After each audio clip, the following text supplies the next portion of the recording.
আসসালামু আলাইকুম। প্রিয় শিক্ষার্থীবৃন্দ, কি অবস্থা সবার? সবাই দ্রুত একটু লাইভে যুক্ত হয়ে যাও, ঠিক আছে? ওকে, আমরা এক্ষুনি ক্লাস শুরু করব। সো সবাই একটু দ্রুত লাইভে যুক্ত হয়ে নাও।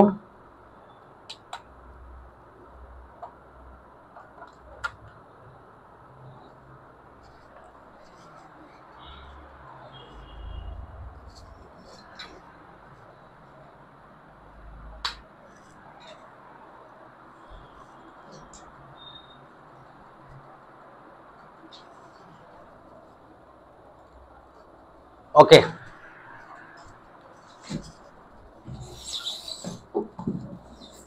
তো দেখো সবাই ঠিকঠাক মতো দেখতে পাচ্ছ কিনা?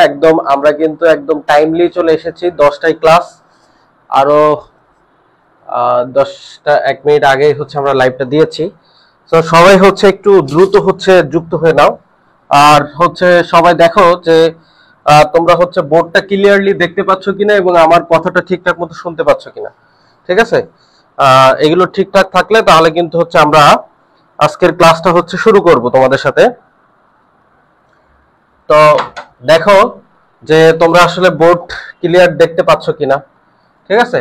আজকে আমরা কিন্তু আমাদের এইচএসসি 25 ফাইনাল যে রিভিশন কোর্সটা তোমাদের সাথে আমাদের অ্যারেঞ্জমেন্ট করা হয়েছে এডুকেশনের পক্ষ থেকে, সেটার কিন্তু আজকে তোমরা যে 4র্থ নাম্বার ক্লাস পাবা জীববিজ্ঞানের উপর।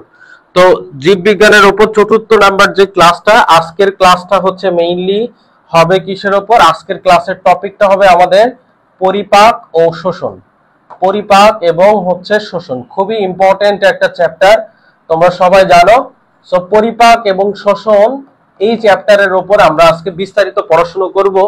তো সবাই একটু দ্রুত যুক্ত হয়ে নাও এবং সবাই জানাও যে তোমরা ঠিকঠাক মতো দেখতে পাচ্ছ কিনা। তোমরা সবাই দেখতে পাইলে, সবকিছু ওকে থাকলে আমরা কিন্তু ক্লাসটি শুরু করব, ঠিক আছে?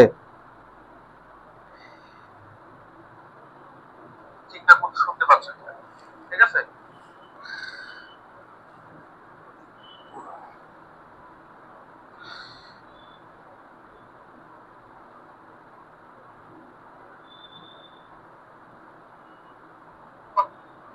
ওকে, তোমরা সবাই একটু দ্রুততার সহিত একটু যুক্ত হয়ে নাও, ঠিক আছে?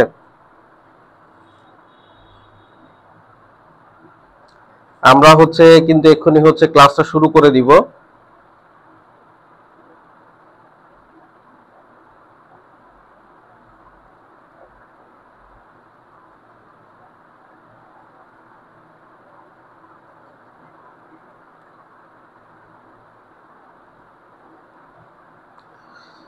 ওকে, সবাই একটু দ্রুত যুক্ত হয়ে নাও, ঠিক আছে? আজকে আমরা পরিপাক এবং শোষণ এই চ্যাপ্টারটার উপর কথাবার্তা বলবো। আমরা যে পরিপাক এবং শোষণ এই চ্যাপ্টারের উপর কথা বলবো, ঠিক আছে? আমরা সেকেন্ড পেপারের এর আগে প্রাণীর বিভিন্নতা শ্রেণীবিন্যাস পড়ে ফেলেছি, পাশাপাশি রক্ত সঞ্চালন পড়ে ফেলেছি, ঠিক আছে? জিন তত্ত্ব বিবর্তন পড়ে ফেলেছি, ঠিক আছে? তো আমরা আজকে কিন্তু 4র্থ দিন 4 নাম্বার আমাদের যেই ক্লাসটা, সেটা তোমরা জানো ফিজিক্সেরও 4টা ক্লাস হয়ে গিয়েছে। সবগুলো সাবজেক্টের এরকম 2টা 3টা 4টা করে কিন্তু ক্লাস অলরেডি হয়ে গিয়েছে, ঠিক আছে? সব ঠিক আছে ভাইয়া, ক্লাস শুরু করেন। হ্যাঁ, ক্লাস শুরু করব। সেজন্য যেটা তোমরা করবা ফার্স্টে, সেটা একটু দেখো তোমরা যে ইয়েটা।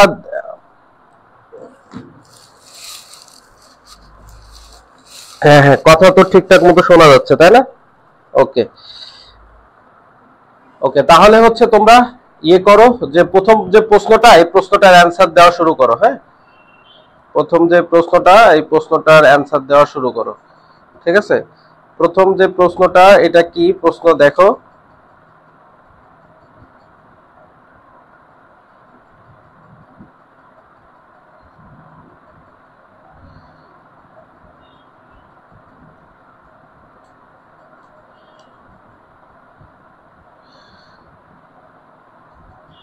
ওকে, দেখো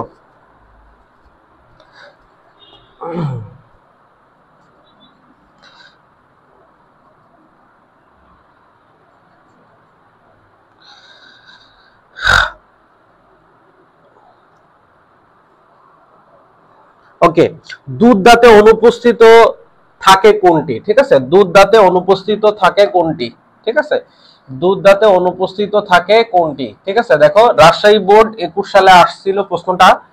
তো দুধ দাঁতে কোনটা অনুপস্থিত থাকে? আমরা একটা দন্ত সংকেত আমি তোমাদেরকে দেখাই। হ্যাঁ, আচ্ছা, তার আগে আমি একটু সব জায়গাতে একটু শেয়ার দিয়ে নেই। তোমরা যারা ক্লাস করতেছো শেয়ার দাও, ঠিক আছে, এবং বন্ধুদেরকে একটু মেনশন করে দাও। আজ সকালে আসলে স্টুডেন্ট থাকেই না বলা যায়, ঠিক আছে, এটা খুবই একটা সমস্যা। ঠিক আছে, কিন্তু সকাল সকাল সব ঘুমায় থাকে। সকালের পড়াটা সব থেকে বেশি উপকারী, তাই না?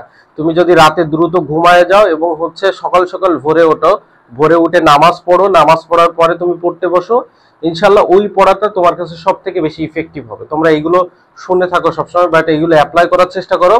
এটা সব থেকে বেস্ট উপায়। ঠিক আছে, দ্রুত রাতে ঘুমাতে যাওয়া এবং সকালে উঠে পড়া। এই পড়াটা যে তুমি সকালে উঠে যে 2-3 ঘন্টা পড়বা, এটা সারা রাত পড়েও সেটার উপকারিতা এখান থেকে পাবা না। এটার উপকারিতা আরো বেশি পাবা, কারণ সকালে ব্রেনটা ঠান্ডা থাকে, ব্রেইনে অন্য কোনো টেনশন থাকে না, চিন্তা থাকে না। সো যার কারণে কিন্তু কুল একটা মাইন্ডসেট নিয়ে তুমি পড়াশোনা করতে পারো। এবং নামাজের পরে যখন তুমি পড়তে বসবা, তখন ওই সময়টা আমাদের ব্রেইনে কিন্তু আলফা ওয়েভ তৈরি হয়। সো যেটা আসলে পড়া মনে রাখতে, ঠিক আছে, তোমাকে অনেক বেশি হেল্প করবে। ঠিক আছে, সো বিজ্ঞানীরা আসলে গবেষণা করে দেখছে যে আসলে ইবাদত বন্দেগী করার পরে, বিশেষ করে নামাজের পরে, কোরআন শরীফ পড়ার পরে ব্রেইনে আসলে আলফা ওয়েভ তৈরি হয়, যেটা আসলে সব থেকে বেশি ইফেক্টিভ, বুঝছো? এবং এই সময়টাতে যদি তুমি পড়াশোনা করো ওর পরে 20-30 মিনিট, তাহলে দেখবা ওই পড়াটা সব থেকে বেশি ইফেক্টিভ হবে তোমার জীবনে। ঠিক আছে, ওকে, সো আমরা চলে যাই আমাদের কাঙ্ক্ষিত যে ক্লাসে। আমরা এই ক্লাসটা নিয়ে বিস্তারিত আলোচনা করব এবং এই ক্লাসটা যারা শেষ পর্যন্ত থাকবা আর কি, যে তাহলে এই চ্যাপ্টারের নিয়ে আর কোনো ধরনের কোনো সমস্যা তোমাদের ইনশাল্লাহ থাকবে না, এতটুকু নিশ্চয়তা আমি তোমাদের মিশু ভাইয়া দিচ্ছি। ওকে, আমরা জানি দাঁতের সংকেত কি? দাঁতের সংকেত, আমরা দাঁতের সংকেতের কথা যদি বলি একটু ভাইয়া, তাহলে দেখো দাঁতের সংকেতটা কি? আইসিপিএম আমরা বলি, আইসিপিএম। তো উপরে আইসিপিএম, ঠিক নিচেও কি আইসিপিএম। ঠিক আছে, উপরে আইসিপিএম, নিচেও কি আইসিপিএম। ঠিক আছে, অর্থাৎ আই মিন্স কি ভাইয়া? I means incisor, C means canine, P means premolar এবং এম মোলার। ঠিক আছে, ওকে, তো ইনসিসর, ক্যানাইন, প্রিমোলার এবং মোলার, এই যে 4টা দাঁত, ঠিক আছে, দাঁত আমাদের আছে 4 ধরনের, আমাদের মেইনলি দাঁত। ঠিক আছে, ওকে, কর্তন, ছেদন, পেষণ, অগ্রপেষণ, তাই না? আমাদের এই 4 ধরনের দাঁত। এই 4 ধরনের দাঁতের মধ্যে আমরা জানি এই যে উপরের যে সারিটা, আমাদের 2টা সারি আছে, তাই না? দাঁতের উপরের মাড়ি যেটা এবং নিচের মাড়ি। ঠিক আছে, সো উপরে এরকম এই সংখ্যাটা থাকে কত? আমরা 21-23 দিয়ে মনে রাখতে পারি। কি দিয়ে মনে রাখতে পারি? 21-23। একদম সাধারণ মানুষের দন্ত সংকেতটা আমি লিখতেছি, এরপরে আমি এখান থেকে কিভাবে দুধ দাঁতে কোনটা থাকে কি থাকে না, দুধ দাঁতের সংকেতটা আমি এখানে দেখাবো। তার মানে দাঁত রিলেটেড ব্যাপারগুলো আমি এই প্রশ্নের মাধ্যমে সবকিছু তোমাদেরকে সলভ করে দিব। সো দেখো এখানে আমরা গুণ 2 দেই, এখানে আমরা গুণ 2 দেই। তার মানে দ্যাট মিন্স একটু যদি খেয়াল করি, তাহলে এখানে আমাদের উপরে থাকে 2 আর 1 3 আর 2 5 আর 3 8। টোটাল আমাদের উপরে এক পাশে 8টা আর এক পাশে 8টা। ঠিক আছে, এই জিনিসটা আমরা যদি তোমাদেরকে আরো একটা সুন্দর মতো জিনিসটাকে দেখাই, দেখো এই যে আইসিপিএম, এই জিনিসটা কি হয়? এই যে দেখো এই উপরে 2 পাশে থাকে আমাদের, হ্যাঁ, আবার নিচে 2 পাশে, মানে মানে আইসিপিএম। তার মানে ব্যাপারটা কি? দেখো আমাদের ঊর্ধ্ব চোয়াল, যেটা উপরের মাড়ি, এপাশে মধ্য বরাবর যদি তুমি চিন্তা করো, এ পাশে আইসিপিএম থাকে, এ পাশে আইসিপিএম, আবার নিচে এই পাশে আইসিপিএম, এর পাশে আইসিপিএম। ঠিক আছে, তার মানে এখানে incisor, canine, premolar, molar, incisor, canine, premolar, molar, তাহলে এ পাশে থাকে, এই পাশে থাকে, তাহলে উপরে এই পাশে 8টা, এই পাশে 8টা, তার মানে কয়টা? 16টা। নিচে এই পাশে 8টা, এই পাশে কয়টা? 8টা। তারপরে 16 16 32টা টোটাল একজন পূর্ণবয়স্ক মানুষের ক্ষেত্রে দাঁত থাকে। সো এখানে আমরা যদি হিসাব করে দেখি, তাহলে দেখো উপরে থাকে 16টা, নিচে 16টা, টোটাল আমরা দাঁত পাই কয়টা? মোট দাঁত কয়টা থাকে? মোট দাঁত থাকে 32টি, তাই না? মোট দাঁত থাকে কয়টা বলো? 32টি, ইংলিশে লিখে দেয়। মোট দাঁত থাকে কয়টা? মোট দাঁত থাকে কিন্তু 32টি। আমরা জানি একজন পূর্ণবয়স্ক মানুষের ক্ষেত্রে মোট দাঁত থাকে কয়টা? 32টি। ঠিক আছে, এখন যে ব্যাপারটা আমি তোমাদেরকে বলবো সেটা হচ্ছে, দেখো যে এটা হচ্ছে, আমি আরেকটা পেজ নিব, হ্যাঁ, আরেকটা পেজ নিয়ে আমি তোমাদেরকে বুঝাই। ঠিক আছে, খেয়াল করো, সেটা হচ্ছে কি, এখানে খেয়াল করো, এখন যারা হচ্ছে মানে মনে করো 8 বছর বয়স পর্যন্ত, 8 বছর বয়স পর্যন্ত, 6 থেকে 7 বছর বা 8 বছর বয়স পর্যন্ত, 8 বছর বয়স পর্যন্ত কি হয়? ঠিক আছে, এই যে আইসিপিএম, যেটা আইসিপিএম, ঠিক আছে, নিচেও কি আছে? আইসিপিএম। ঠিক আছে, তার মানে এই যে আমরা আগে দেখছিলাম যেরকম 2123, হ্যাঁ, এখানের ক্ষেত্রে কি হয়? এখানের ক্ষেত্রে 2102 হয়, বুঝছো? 2102 হয়। ঠিক আছে, তাহলে এইটা হয় এদের সংখ্যা, তাহলে 2102 হয়, গুণ হচ্ছে উপরে 2, নিচে হচ্ছে গুণ 2। ঠিক আছে, তাহলে এখন যদি তুমি চিন্তা করে দেখো, তাহলে দুধ দাঁতের টোটাল দাঁত থাকবে কয়টা? খেয়াল করো তো, উপরে কয়টা দেখো, 2 আর 1 3 আর 1 2 5, 3 আর 2 5, নিচেও 5, তাহলে উপরে 5 গুণ 2 হচ্ছে কয়টা? 10টা, আর নিচে 10টা, টোটাল হচ্ছে 20টি দাঁত থাকে। 20টি দাঁত থাকে একজন শিশুদের ক্ষেত্রে। তাহলে শিশুদের দাঁতের সংখ্যা কয়টা বলো? শিশুদের দাঁত থাকে কয়টা? শিশুদের দাঁত থাকে কয়টা বলো ভাইয়া? শিশুদের দাঁত থাকে সমান 20টি। ঠিক আছে, তাহলে শিশুদের কোন দাঁতটা অনুপস্থিত থাকতেছে? এখানে আমি তোমাদেরকে একদম স্পেসিফিক ভাবে একটু দেখে দেই, শিশুদের কিন্তু এই যে দাঁতটা নাই। ঠিক আছে, এটা কিন্তু জিরো। ঠিক আছে, এটা কিন্তু জিরো। তাহলে কোনটা জিরো? প্রিমোলার যেই দাঁতটা আমরা দেখতেছি, এই দাঁতটা এদের থাকে না। ঠিক আছে, প্রিমোলার যেই দাঁতটা, এই দাঁতটা কিন্তু এদের থাকে না। সো এর যেহেতু প্রিমোলার দাঁত থাকে না, তাহলে অ্যানসারটা হবে কোনটা? এটা হবে অ্যানসার। ঠিক আছে, তাহলে শিশুদের ক্ষেত্রে কোন দাঁতটা থাকে না? প্রিমোলার দাঁত থাকে না। ঠিক আছে, শিশুদের ক্ষেত্রে কোন দাঁত থাকে না? প্রিমোলার দাঁত শিশুদের ক্ষেত্রে থাকে না। ঠিক আছে, তাহলে আশা করি বুঝতে পেরেছো তোমরা যে শিশুদের ক্ষেত্রে কোন দাঁত থাকে না। তাহলে শিশুদের ক্ষেত্রে কিন্তু প্রিমোলার দাঁত থাকে না। ঠিক আছে, ওকে, ঠিক আছে, আমরা নেক্সট প্রশ্নে আমরা চলে যাব এখন। যে নেক্সট আমরা প্রশ্ন যদি দেখি, যে 1 নাম্বার প্রশ্ন আমরা শেষ করলাম।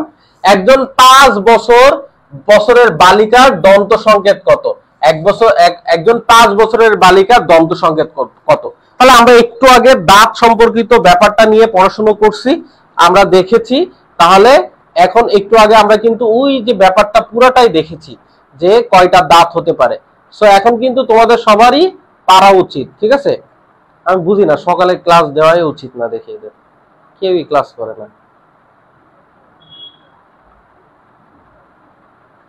বিকালে আর সন্ধ্যায় ক্লাস দিলে সব ভরা থাকে।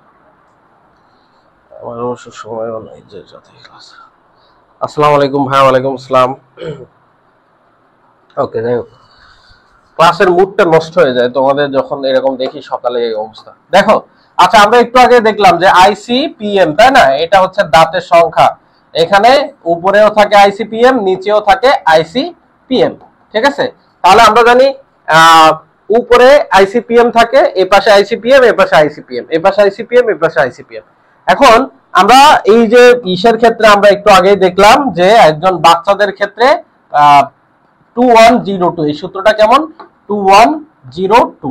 তাহলে 5 বছরের বালিকার দন্ত সংকেত কোনটা হবে? দেখো, I2C1P0M2, I2C1P0M2।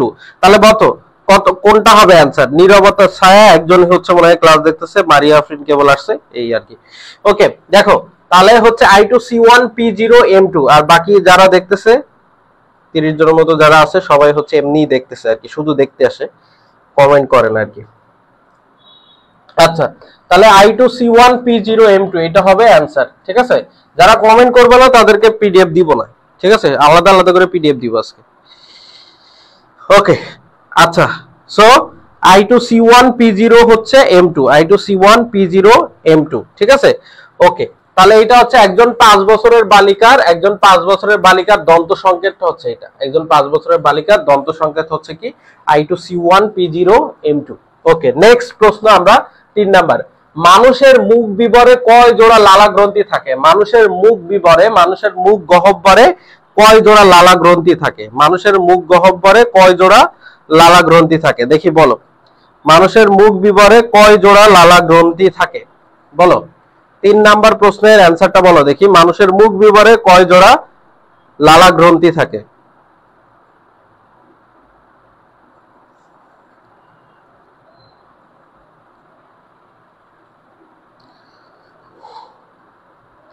মানুষের মুখ বিবরে কয় জোড়া লালা গ্রন্থি থাকে? সবাই একটু কমেন্ট করি দেখি। 3 নাম্বার প্রশ্নের মানুষের মুখ বিবরে কয় জোড়া লালা গ্রন্থি থাকে? দেখি সবাই একটু কমেন্ট করবা।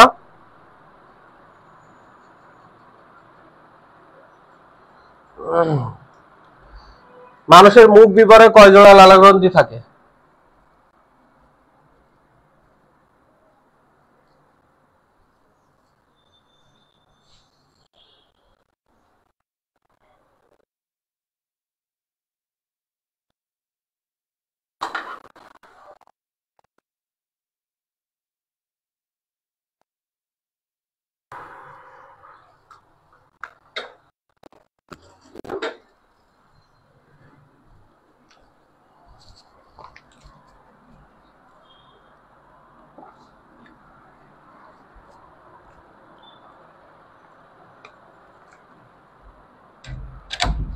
বলো, এখনো তোমরা কমেন্ট করতে পারো নাই?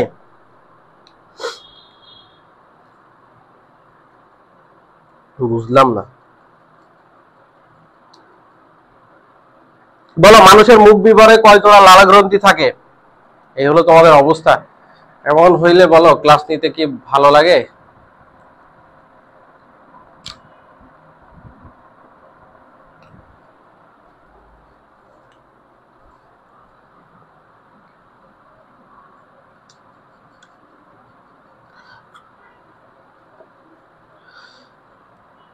মানুষের মুখ বিবরে কয় জোড়া লালা গ্রন্থি থাকে? ওকে, বুঝতে পারছি তোমরা পারবা না। 3 জোড়া লালা গ্রন্থি থাকে, ঠিক আছে? কয় জোড়া? 3 জোড়া লালা গ্রন্থি থাকে, তাই না? কোনগুলো? একটাকে বলি হচ্ছে প্যারোটিড, প্যারোটিড। তারপর আরেকটাকে বলি সাবম্যান্ডিবুলার, সাবম্যান্ডিবুলার, প্যারোটিড, সাবম্যান্ডিবুলার, সাবম্যাক্সিলারি।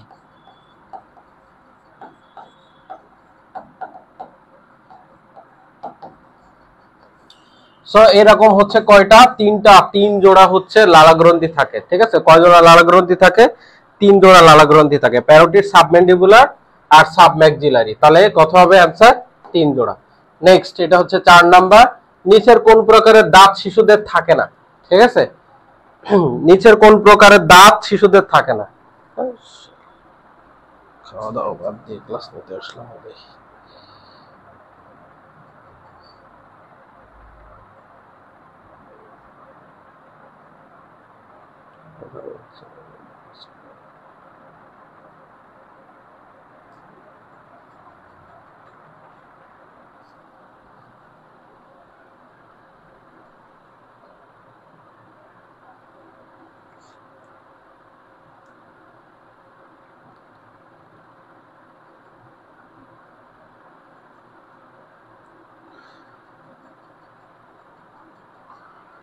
বলো, কোনটা থাকে না?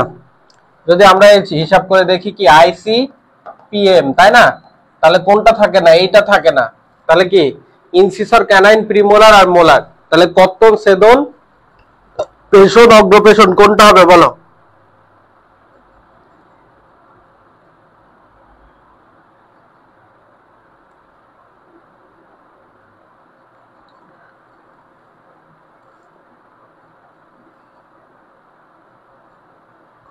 কি হবে বলো?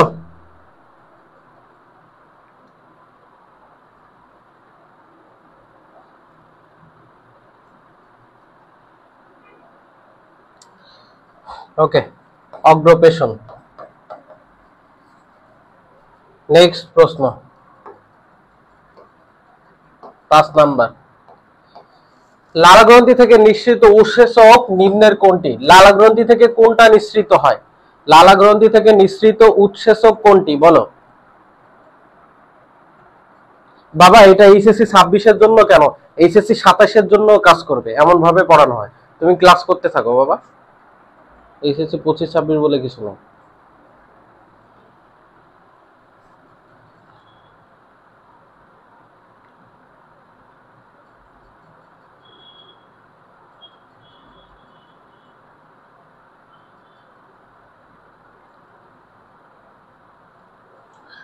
ওকে দেখো, লালা গ্রন্থি থেকে নিঃসৃত উৎসেচক কোনটি, লালা গ্রন্থি থেকে নিঃসৃত উৎসেচক কোনটি। দেখো দেখো লালা গ্রন্থি থেকে কি কি নিঃসৃত হয় আমরা মনে রাখবো। দেখো যে লালা হচ্ছে কি, দেখো কুকুর করে থাকে না, সো কুকুরের ওই যে জিভ বের করে থাকে, সো কুকুরকে আমরা অনেকে আদর করে কি বলি, টম বা টমি বলি, তাই না। সো এখান থেকে মনে রাখবো হচ্ছে টম, তার মানে হচ্ছে লালা গ্রন্থি থেকে নিঃসৃত এনজাইম থাকে কি, টায়ালিন, টায়ালিন আর হচ্ছে কি বলো, টায়ালিন আর হচ্ছে মল্টেস, টায়ালিন আর মল্টেস। ঠিক আছে, তাহলে এখন এখানে খুঁজবো লালা গ্রন্থি থেকে নিঃসৃত উৎসেচক কোনটি। এই যে পেয়ে গেছি আমরা, তাহলে অ্যান্সার কোনটা, মল্টেস হচ্ছে অ্যান্সার। ঠিক আছে, তাহলে 5 নাম্বার গেল। লালা গ্রন্থি থেকে নিঃসৃত উৎসেচক নিম্নের কোনটি, লালা গ্রন্থি থেকে নিঃসৃত উৎসেচক হচ্ছে মল্টেস। নেক্সট প্রশ্ন, লালা রসের বিদ্যমান এনজাইম কোনটি, লালা রসে বিদ্যমান এনজাইম কোনটি।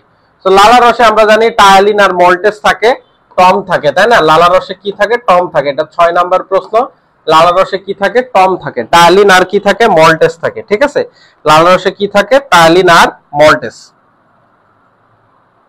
তাহলে এখানের অ্যান্সার হবে কি, টায়ালিন হবে অ্যান্সার, অ্যান্সার হবে কি, টায়ালিন হবে অ্যান্সার। ঠিক আছে, তাহলে অ্যান্সার কি হবে বলো, টায়ালিন হবে অ্যান্সার।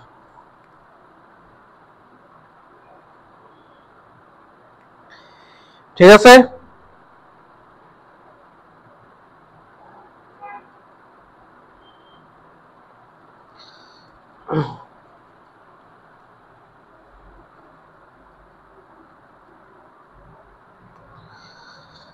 ওকে। সো নেক্সট প্রশ্নে আমরা চলে যাব 7 নাম্বার। কোন খাদ্যের পরিপাক মুখ গহ্বরে শুরু হয়, কোন খাদ্যের পরিপাক মুখ গহ্বরে শুরু হয়, দেখি একটু বলো দেখি। হ্যাঁ, কোন খাদ্যের পরিপাক মুখ গহ্বরে শুরু হয়।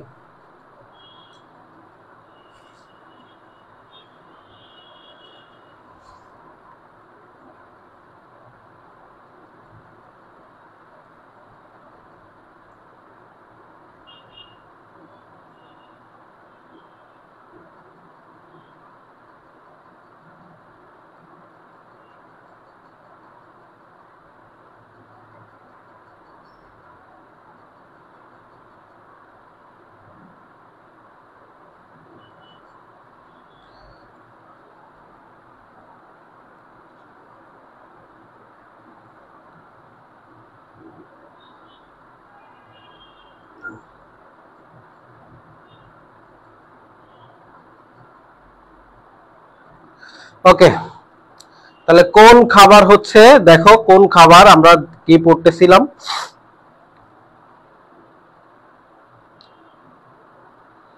অ্যান্সার দাও দেখি। হ্যাঁ,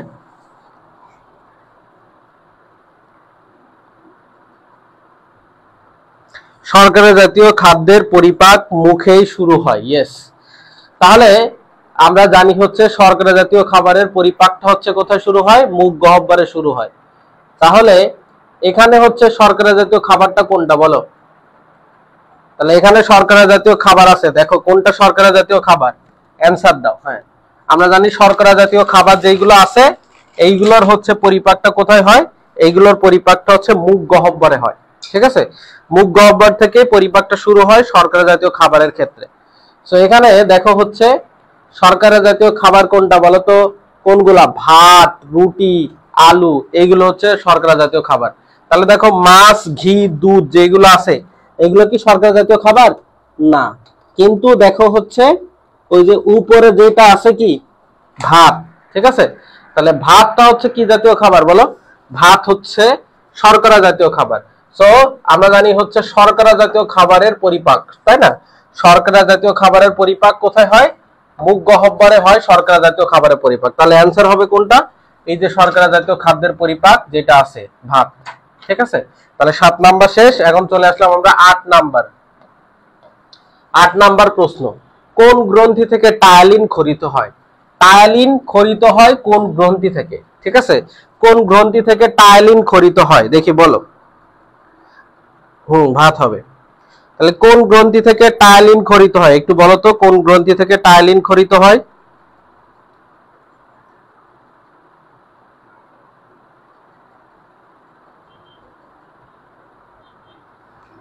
কোন গ্রন্থি থেকে টায়ালিন খরিত হয় একটু বলো দেখি।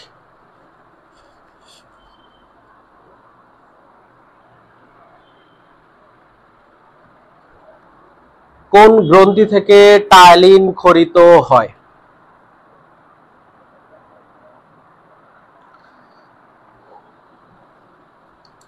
হ্যাঁ, আমরা জানি হচ্ছে লালা গ্রন্থি, কুকুরের যে লালা ক্ষরণ হয়, যে জিহ্বা বের করে থাকে, আমরা বলছি এর আগে। ঠিক আছে, তো লালা গ্রন্থি থেকে কি নিঃসৃত হয়, যে বলছি আমরা টম, তাই না? টম নিঃসৃত হয় লালা গ্রন্থি থেকে। টম মানে হচ্ছে কি টায়ালিন আর মল্টেস, তাই না? টায়ালিন এবং হচ্ছে মল্টেস, টায়ালিন এবং হচ্ছে কি মল্টেস, এটা কোথা থেকে খরিত হয়? টায়ালিন এবং মল্টেস খরিত হয় কোথা থেকে বলো? টায়ালিন এবং মল্টেস খরিত হয় কোথা থেকে? এই যে লালা গ্রন্থি থেকে। তাহলে অ্যান্সার হবে কোনটা? লালা গ্রন্থি। অ্যান্সার হবে কোনটা বলো? লালা গ্রন্থি হবে অ্যান্সার। ঠিক আছে, তাহলে আমরা দেখতে দেখতে হচ্ছে 8টা প্রশ্ন হচ্ছে সলভ করে ফেললাম। মাহিয়া তাসনিম মারুফা, ওকে, লালা গ্রন্থি থেকে। ঠিক আছে, ওকে। তাহলে এখন নেক্সট প্রশ্ন দেখি আমরা, মানুষের লালা রসের কত অংশ পানি? 9 নাম্বার প্রশ্ন, মানুষের লালা রসের কত অংশ পানি দেখি বলতে পারো কিনা। মানুষের লালা রসের কত অংশ পানি? এই দেখো লালা গ্রন্থি, গ্যাস্ট্রিক গ্রন্থি, হ্যাঁ, তো এই যে গ্রন্থিগুলো আছে এইগুলোর কত শতাংশ, কোনটায় কত শতাংশ পানি, এটা কিন্তু খুবই ইম্পর্টেন্ট একটা প্রশ্ন। ঠিক আছে, এখান থেকে কিন্তু এই প্রশ্নগুলো চলে আসে। ঠিক আছে, তো এখন একটু খেয়াল করো যে মানুষের যেই লালা রস, এই লালা রসের কত অংশ পানি থাকে একটু বলো। ঠিক আছে, ক্যামেরা ঠিক করে দেই। মানুষের লালা রসের কত অংশ পানি থাকে এটা একটু বলো। হ্যাঁ,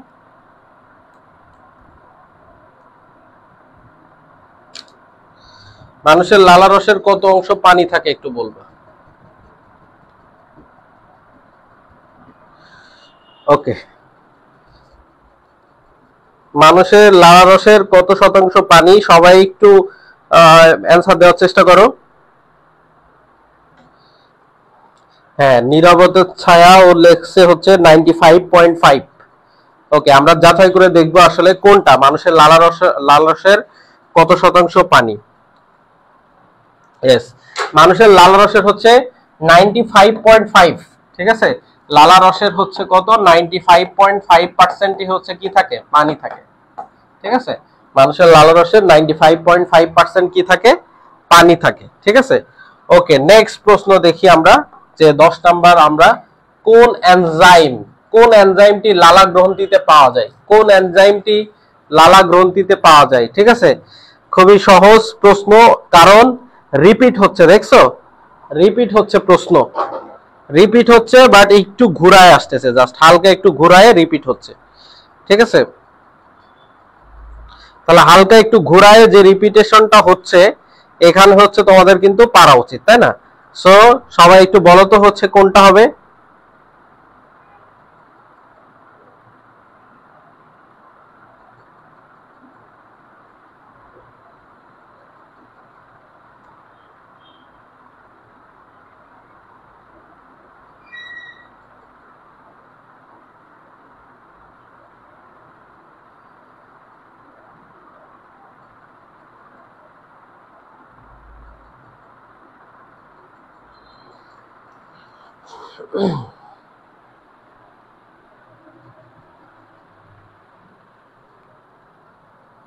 টায়ালিন হবে। ঠিক আছে, ওকে, হ্যাঁ, অ্যান্সার হবে কি? টায়ালিন হবে।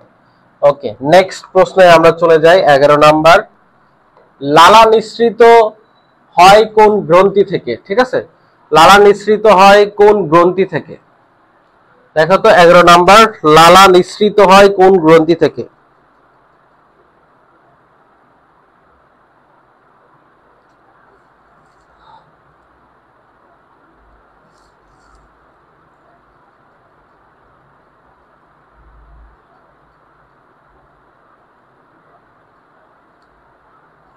লালা নিঃসৃত হয় কোন গ্রন্থি থেকে? ঠিক আছে, থাইরয়েড, থাইমাস, অ্যাড্রেনাল নাকি সাবম্যান্ডিবুলার?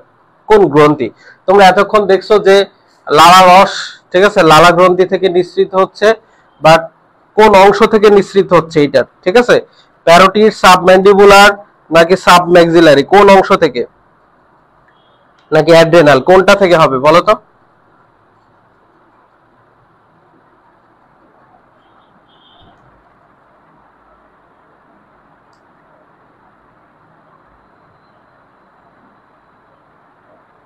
স্যার ক্লাসে স্টুডেন্ট কই? ক্লাসে স্টুডেন্ট আমি তো মানে ওই যে বলছি, মানে আমি দেখছি খেয়াল করে যে ওই রাতের দিকে ক্লাস নিলে স্টুডেন্ট আসে, আর সকালে দিলে আর স্টুডেন্ট পাওয়া যায় না।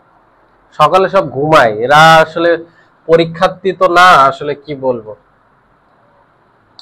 সকালে আমি যখন ক্লাস দেই সকালে কোনো স্টুডেন্টই থাকবে না, এটা মাথায় রেখে ক্লাস আমার মতো করে দেয়, কারণ আমার অন্য সময় সময়ও নাই যে অন্য সময় পড়াবো। সো এটা হচ্ছে অ্যান্সার হবে সাবম্যান্ডিবুলার সকালে। সো যে করবে করবে, না করলে নাই বাবা, এগুলাতে আর কিছু বলার নাই। সো 11 হচ্ছে লালা নিঃসৃত হয় কোন গ্রন্থি থেকে? সাবম্যান্ডিবুলার থেকে। ওকে 12, পাকস্থলী থেকে নিঃসৃত হাইড্রোক্লোরিক অ্যাসিডের পিএইচ কত? পাকস্থলী থেকে নিঃসৃত হাইড্রোক্লোরিক অ্যাসিড, যেটা পাকস্থলী থেকে নিঃসৃত যে হাইড্রোক্লোরিক অ্যাসিড, এই হাইড্রোক্লোরিক অ্যাসিডের পিএইচ কত?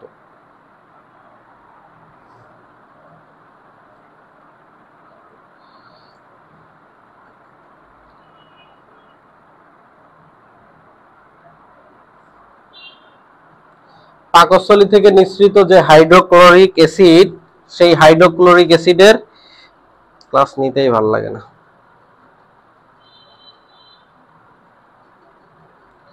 পাকস্থলী থেকে নিঃসৃত হাইড্রোক্লোরিক অ্যাসিডের পিএইচটা কত? দেখো আমরা জানি কি পিএইচ এর মান, পিএইচ এর মান কেমন হইলে, পিএইচ এর মান 7 হইলে কি হয়?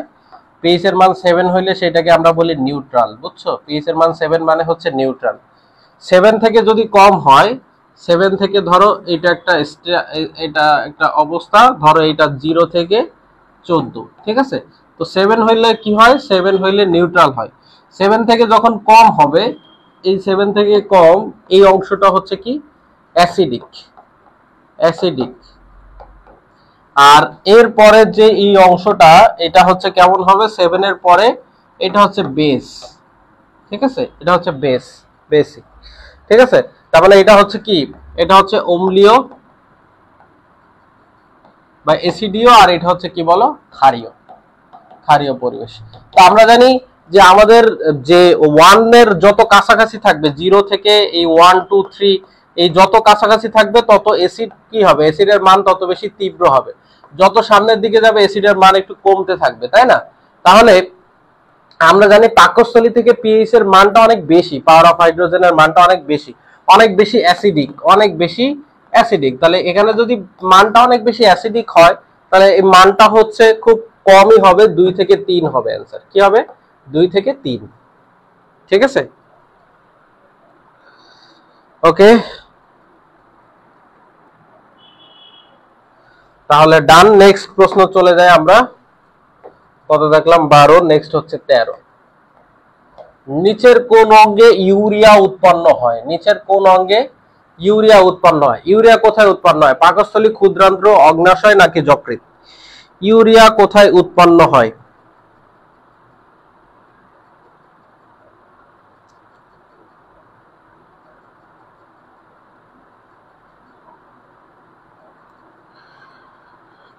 ইউরিয়া কোথায় উৎপন্ন হয় বলো?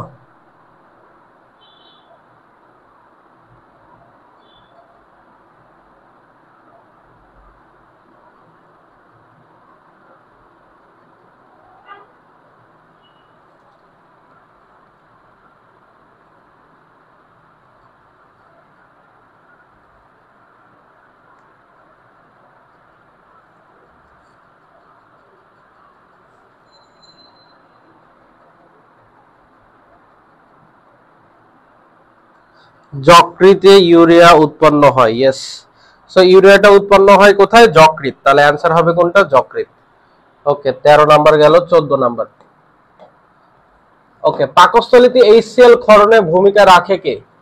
পাকস্থলী থেকে HCl ক্ষরণে ভূমিকা রাখে কে? হেপাটিক কোষ, প্যারাইটাল কোষ, মিউকাস কোষ নাকি আর্জেন্টাফিন কোষ? কোনটা?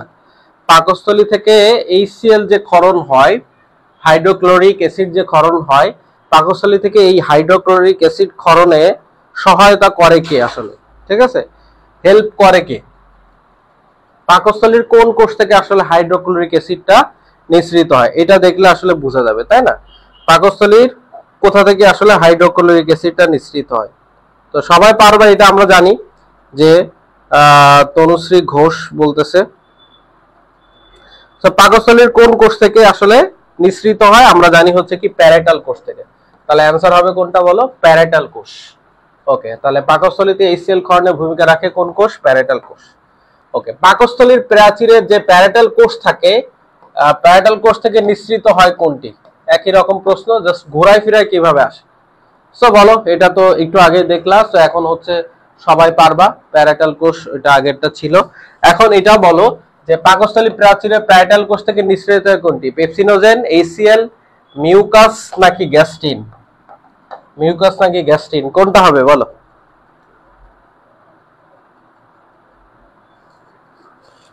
পনেরো নাম্বার প্রশ্ন এটা, হ্যাঁ 15 নাম্বার প্রশ্ন।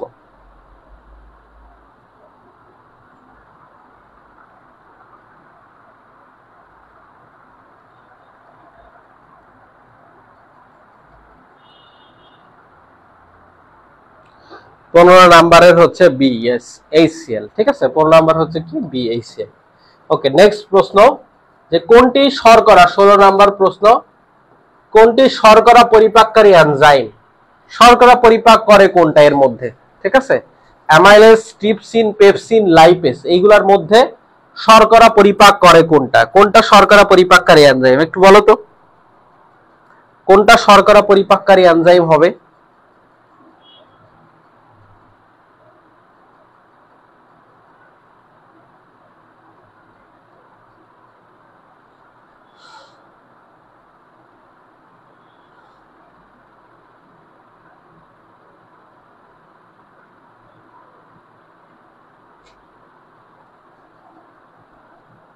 ষোলো নাম্বারের হচ্ছে বলতেছে হচ্ছে এ। ওকে, আমরা দেখব।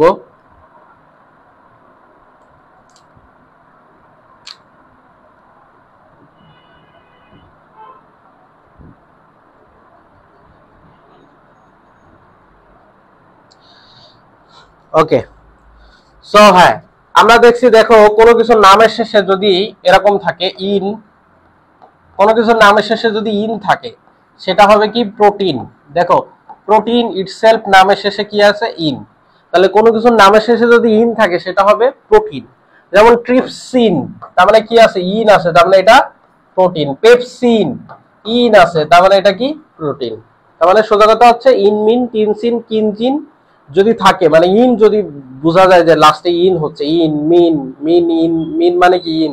টিন, টিন মানে কি? ইন থাকতেছে ওখানে উজ্জ্বল। ইন মিন টিনসিন কিনজিন মানে ইন যদি থাকে সেটা হবে কি? প্রোটিন। ঠিক আছে, আচ্ছা। তারপর দেখো লাইপেজ, লাইপেজ যেটা আছে, লাইপেজ এজ হচ্ছে এনজাইম, তাই না? যেটা লিপিডকে পরিপাক করে সেটা হচ্ছে লাইপেজ হবে। ঠিক আছে, তাহলে অ্যামাইলেজ হচ্ছে কি হবে? অ্যামাইলেজটা হচ্ছে কি হবে? অ্যামাইলেজটা হবে শর্করা পরিপাককারী এনজাইম হচ্ছে অ্যামাইলেজ। 17 নাম্বার, রোগী কোথায় থাকে? বৃক্কে, ক্ষুদ্রন্ত্রে, অগ্নাশয়ে, পাকস্থলীতে। কোথায় হচ্ছে রোগী থাকে? রোগী মানে কি? এক ধরনের ভাস, ঠিক আছে? রোগী মানে এরকম এরকম রোগী টাইপের, এরকম এরকম, ঠিক আছে? রোগী বলতে হয় এরকম ভাস টাইপ থাকে। এটা কোথায় থাকে? বৃক্কে, ক্ষুদ্রান্ত্রে, অগ্নাশয়ে নাকি পাকস্থলীতে? কোথায় থাকে?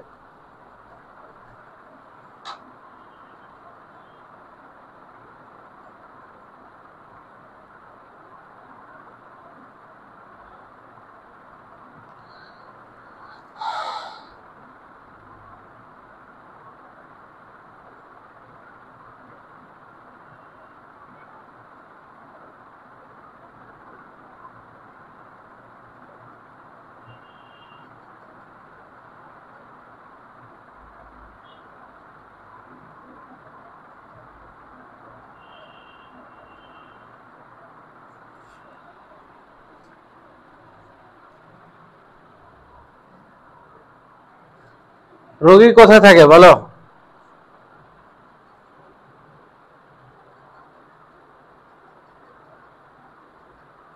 রোগী থাকে কোথায় বলো? পাকস্থলীতে থাকে, বুঝছো? পাকস্থলীতে। ওকে, নেক্সট প্রশ্ন 18 নাম্বার। যকৃতে শর্করা সঞ্চিত রূপ কোনটি? দেখো, যকৃতে শর্করা সঞ্চিত রূপ কি? শর্করা জাতীয় খাবার আমরা জানি হচ্ছে শর্করা মানে হচ্ছে কি? কার্বোহাইড্রেট, তাই না? শর্করা হচ্ছে কি? কার্বোহাইড্রেট। সো এই কার্বোহাইড্রেট বা কার্বস যেটা বলি আমরা, সো এইটা হচ্ছে আমরা যদি অতিরিক্ত পরিমাণ যদি খেয়ে মানে খাবার হিসেবে গ্রহণ করি, আমাদের দেহে শক্তি উৎপাদন করে। কার্বোহাইড্রেট কি করে? শক্তি উৎপন্ন করে। শক্তি উৎপন্ন করে। আমরা জানি কার্বোহাইড্রেট কি করে? শক্তি উৎপন্ন করে। এখন আমাদের দেহে যতটুকু কার্বোহাইড্রেট একদিনে দরকার, তার থেকে বেশি পরিমাণ যদি কার্বোহাইড্রেট আমরা খাদ্য হিসেবে গ্রহণ করি, তো এই কার্বোহাইড্রেট খাওয়ার পরে এইটা কার্বোহাইড্রেটটা ভেঙে কিসে পরিণত হয় জানো? কার্বোহাইড্রেট ভেঙে পরিণত হয় গ্লুকোজে। কিসে? গ্লুকোজে পরিণত হয়। এখন এই গ্লুকোজটা কোথায় যায় জানো? গ্লুকোজটা সরাসরি আমাদের রক্তে যায়। কোথায় যায়? রক্তে যায়। সো গ্লুকোজটা যখন রক্তে যায় তখন আমরা শক্তি পাই। কিন্তু যখন মনে করো যে আমাদের দেহে যতটুকু পরিমাণ আসলে শক্তির প্রয়োজন, তার থেকে বেশি পরিমাণ যদি হচ্ছে আমাদের গ্লুকোজ তৈরি হয়, তখন সেই গ্লুকোজটা ব্লাডে যায় না। ব্লাডে যদি পাঠায় দেওয়া হয় তাহলে ব্লাডে গ্লুকোজের পরিমাণ অনেক বেড়ে যাবে। আর ব্লাডে যদি গ্লুকোজের পরিমাণ অনেক বেড়ে যায় তাহলে তোমরা জানো যে ডায়াবেটিস হয়ে যাবে। এই জন্য অতিরিক্ত গ্লুকোজকে গ্লাইকোজেন রূপে আমরা কোথায় পাঠাই? যকৃতে পাঠাই। ঠিক আছে? তাহলে যে অতিরিক্ত যে গ্লুকোজ আমরা পাবো সেগুলোকে কি করি? অতিরিক্ত গ্লুকোজকে কি করি বলো? অতিরিক্ত গ্লুকোজকে গ্লাইকোজেন রূপে, অতিরিক্ত গ্লুকোজকে কি করা হয়? অতিরিক্ত গ্লুকোজকে গ্লাইকোজেন রূপে কোথায় পাঠাই? অতিরিক্ত গ্লুকোজকে গ্লাইকোজেন রূপে গ্লাইকোজেন রূপে হচ্ছে কোথায় পাঠানো হয়? গ্লাইকোজেন রূপে হচ্ছে আমরা পাঠাই হচ্ছে কোথায়? যকৃতে পাঠাই, যকৃতে। তাহলে অতিরিক্ত গ্লুকোজকে গ্লাইকোজেন রূপে কোথায় পাঠানো হয়? যকৃতে পাঠানো হয়। ঠিক আছে?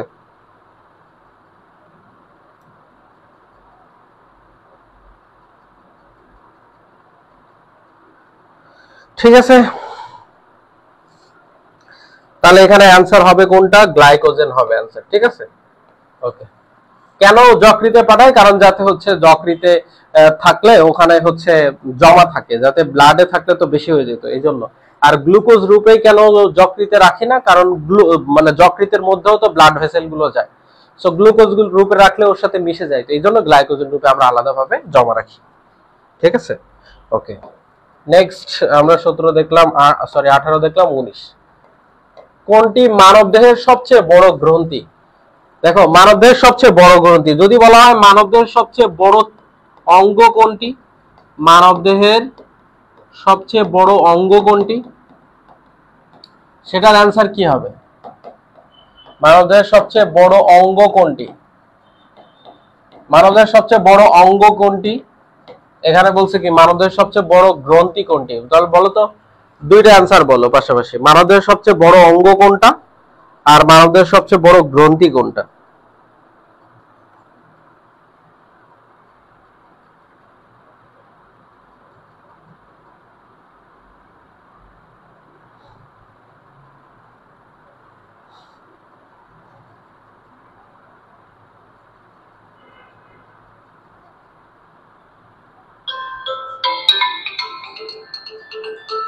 ঠিক আছে, একটু 1 মিনিট, তোমরা এটা দুইটা অ্যান্সার দাও। আসসালামু আলাইকুম। জি জি বলেন।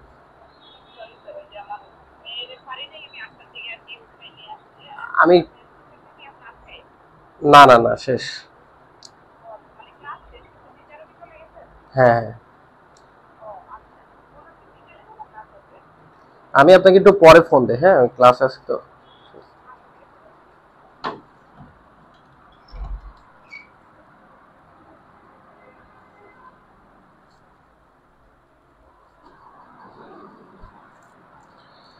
ওকে, মানবদেহের সবচেয়ে বড় অঙ্গ কোনটা? তাহলে দেখো, মানবদেহের সবচেয়ে বড় অঙ্গ হচ্ছে কোনটা বলো তো? মানবদেহের সবচেয়ে বড় অঙ্গ কিন্তু ত্বক। এটাকে আবার মানে অস্থি বানায় দেওয়া না। যদি মানবদেহের সবচেয়ে বড় অস্থি হইতো, অস্থি বললে কি বলতা? অস্থি বলতা হতে ফিমার। ঠিক আছে? সবচেয়ে বড় অস্থি যদি চাই তাহলে তখন কিন্তু বলবা ফিমার, তাই না? আর মানবদেহের সবচেয়ে বড় গ্রন্থি তাহলে কি? মানবদেহের সবচেয়ে বড় গ্রন্থি হচ্ছে যকৃৎ। ঠিক আছে, ওকে। নেক্সট 20 নাম্বার, পিত্তরস। 20 নাম্বার, পিত্তরস খরিত হয় কোনটি থেকে? পিত্তরস খরিত হয় কোনটি থেকে? পাকস্থলী থেকে, অগ্ন্যাশয় থেকে, যকৃৎ থেকে, নাকি ক্ষুদ্রান্ত্র থেকে? কোথা থেকে পিত্তরস খরিত হয় বলো তো একটু?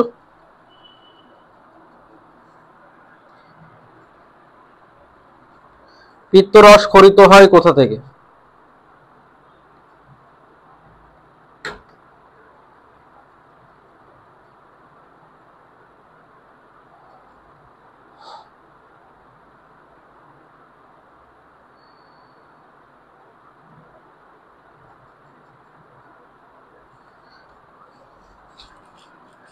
পিত্তরস খরিত হয় কোথা থেকে?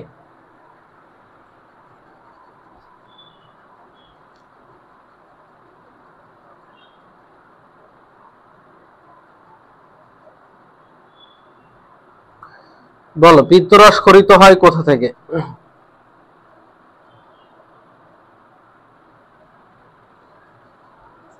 ইয়েস, তাহলে কোথা থেকে খরিত হয়? 20 নাম্বারের হচ্ছে সি, গ নাম্বার। ইয়েস, যকৃৎ থেকে খরিত হয়। ওকে, নেক্সট প্রশ্ন 21। পিত্তরসের প্রভাবে চর্বির ক্ষুদ্রতম কণা অতি ক্ষুদ্র কণায় পরিণত হওয়ার প্রক্রিয়া হলো। দেখো, আমরা যখন চর্বি জাতীয় খাবারটা গ্রহণ করি, এই চর্বি জাতীয় খাবার স্বাভাবিক প্রক্রিয়ায়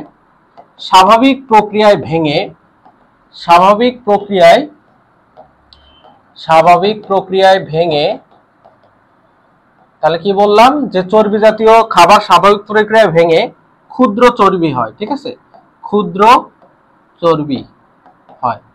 আর এই ক্ষুদ্র চর্বি ভেঙে অতি ক্ষুদ্র চর্বিতে পরিণত হইতে হলে দরকার কি? এই ক্ষুদ্র চর্বি থেকে অতি ক্ষুদ্র চর্বিতে পরিণত হওয়ার প্রক্রিয়াটাকে বলা হয় ইমালসিফিকেশন। কি বলা হয়? ইমালসিফিকেশন। আর এই ইমালসিফিকেশন করার জন্য যেই জিনিসটা হেল্প করে সেটা হচ্ছে কি? সেটা হচ্ছে পিত্ত লবণ। ঠিক আছে, তাহলে ইমালসিফিকেশন প্রক্রিয়া করার জন্য হচ্ছে হেল্প করে কে? পিত্ত লবণ।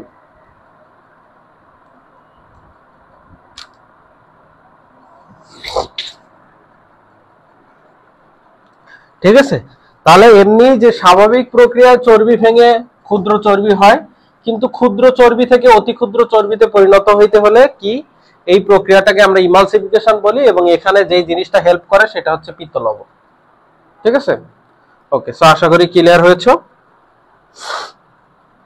তাহলে নেক্সট আমরা চলে যাই, কত নাম্বার গেল? 21।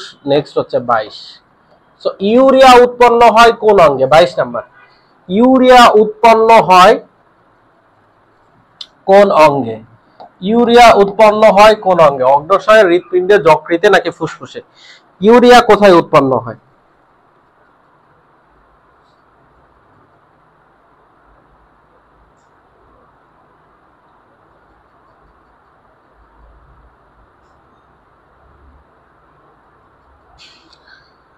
তাহলে বলো, ইউরিয়া হচ্ছে কোথায় উৎপন্ন হয়? এটা একটু বলো, ইউরিয়া কোথায় উৎপন্ন হয়?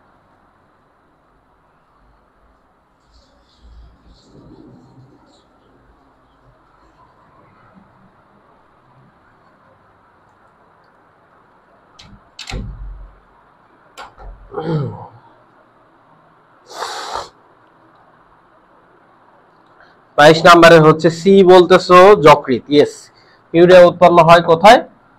যকৃতে। এই ইউরিয়াটা উৎপন্ন হয় কিন্তু অর্নিথিন চক্রের মাধ্যমে। কিসের মাধ্যমে? অর্নিথিন চক্রের মাধ্যমে ইউরিয়াটা উৎপন্ন হয়। ওকে, নেক্সট 26, 23। মানব যকৃতের সবচেয়ে বড় অংশ কোনটি? দেখো, মানব যকৃতে 4টি খণ্ড থাকে। ঠিক আছে, কয়টা খণ্ড থাকে? 4টা খণ্ড থাকে। ঠিক আছে, তো 4টা খণ্ড কি কি? ডান, বাম, কোয়াড্রেট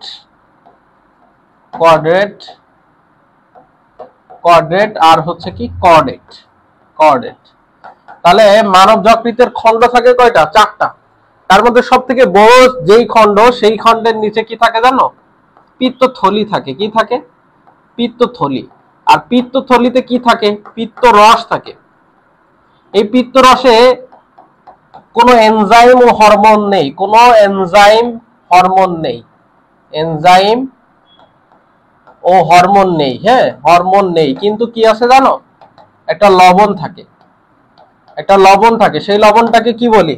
তাহলে পিত্তরসে কোনো এনজাইম হরমোন নেই, কিন্তু এখানে এই পিত্তরস রসে কি থাকে? পিত্ত লবণ থাকে, পিত্ত লবণ থাকে। তো আমরা জানি বাসায় যেই রুমটা বেশি বড় তার সাথে কিছু না কিছু সংযুক্ত থাকে। তো ডানটা সব থেকে বড় থাকে, তার সাথে হচ্ছে তার নিচে থাকে পিত্তথলি, পিত্তথলি থেকে পিত্তরস। তো ডান খণ্ডটা হচ্ছে সব থেকে বড় অংশ। ঠিক আছে, তাহলে 23 নাম্বার হচ্ছে কত? B number. ঠিক আছে, ওকে। তোমরা যারা ক্লাস করতেছো তোমরা আসলে এটা উপকৃত হচ্ছ, হ্যাঁ, কারণ এই রিলেটেড প্রশ্নগুলোই কিন্তু আসলে পরীক্ষাতে আসবে। Very good. নেক্সট প্রশ্ন চলে যায় আমরা। পিত্তরসের পিএইচটা কত? পিত্তরসের পিএইচটা কত? হ্যাঁ, আমরা আগে দেখছিলাম যে পাকস্থলীতে পিএইচটা কত থাকে, পাকস্থলী থেকে। ঠিক আছে, পাকস্থলী থেকে আমরা দেখছিলাম কত? পাকস্থলী থেকে 2 থেকে 3 থাকে, তাই না? এখন আমাদের প্রশ্ন হচ্ছে পিত্তরস, পিত্তরস কেমন থাকে? এটা কি অ্যাসিডীয় থাকে? পিত্তরস কি অ্যাসিডীয় থাকে? পিত্তরস কিন্তু ক্ষারীয় থাকে। ঠিক আছে, পিত্তরস কেমন থাকে ভাইয়া? ক্ষারীয় থাকে। তাহলে এখানে দেখে বলো তো যে পিত্তরসের যে পিএইচটা এটা কত হবে, পরিধিটা কত হওয়া উচিত?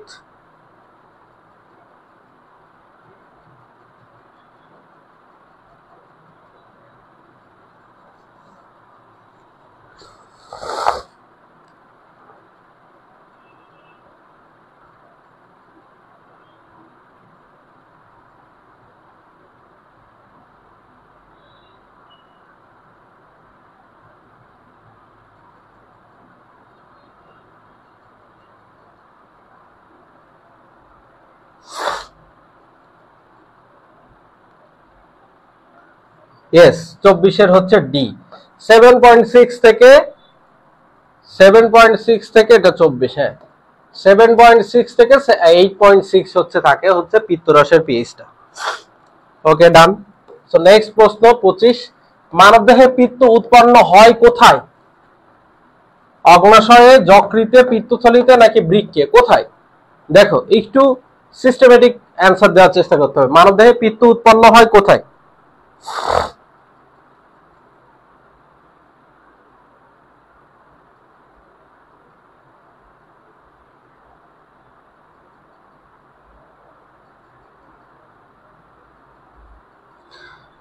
মানবদেহে পিত্ত উৎপন্ন হয় কোথায়?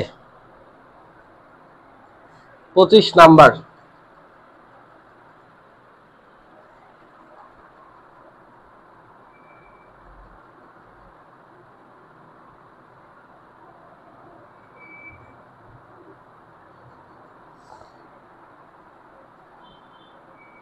কেয়ার পারছো না? মানবদেহে পিত্ত উৎপন্ন হয় কোথায় বলো?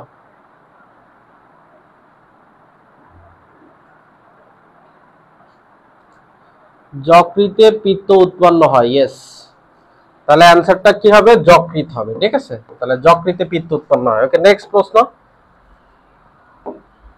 26 নাম্বার। যকৃতে কোন ভিটামিন সঞ্চিত থাকে? 26 নাম্বার। যকৃতে কোন ভিটামিন উৎপন্ন থাকে?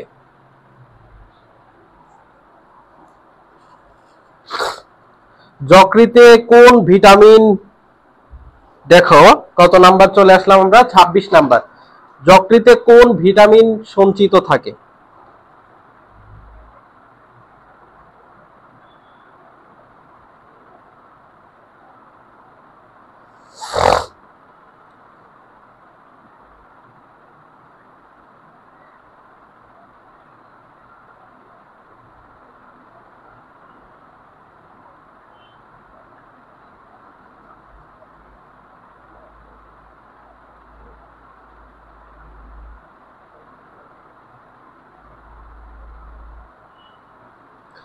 বলো, যকৃতে কোন ভিটামিন সঞ্চিত থাকে?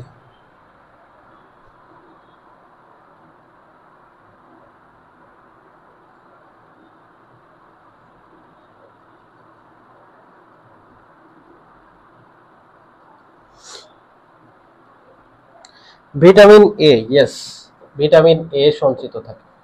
নেক্সট 27, অগ্নাশয়ের আলফা কোষ থেকে নিঃসৃত হরমোন কোনটি? অগ্নাশয়ে আমরা জানি কি আলফা বিটা, তাই না? আলফা বিটা, তারপর হচ্ছে কি ডেল্টা গামা, ঠিক আছে? যে এইখানের আমাদের মেইন প্রশ্ন হচ্ছে আলফা থেকে কি হয়, আলফা থেকে কি উৎপন্ন হচ্ছে, এটা হচ্ছে আলফা বিটা গামা ডেল্টা, এগুলো তো আছেই। তো আমাদের আলফা থেকে কি উৎপন্ন হয় আর বিটা থেকে কি উৎপন্ন হয় এটা আগে শিখি, এই দুটো বেশি লাগে। তো অগ্নাশয়ের আলফা কোষ থেকে নিঃসৃত হরমোন কোনটি?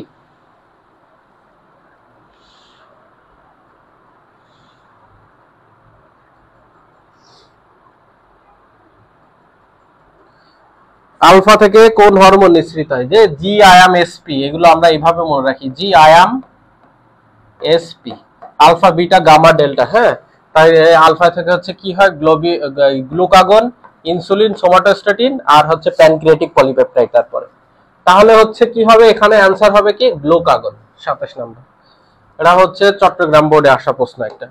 তারপর 28, উইসাং নালী, উইসাং নালী মানবদেহের কোন অঙ্গে পাওয়া যায়? উইসাং নালী মানবদেহের কোন অঙ্গে পাওয়া যায়? খুবই ইম্পর্টেন্ট একটা প্রশ্ন।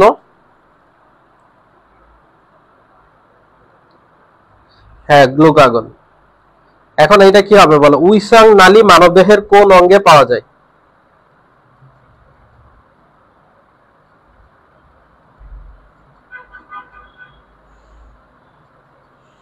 উইসাং নালী মানবদেহের কোন অংশে পাওয়া যায় বলো?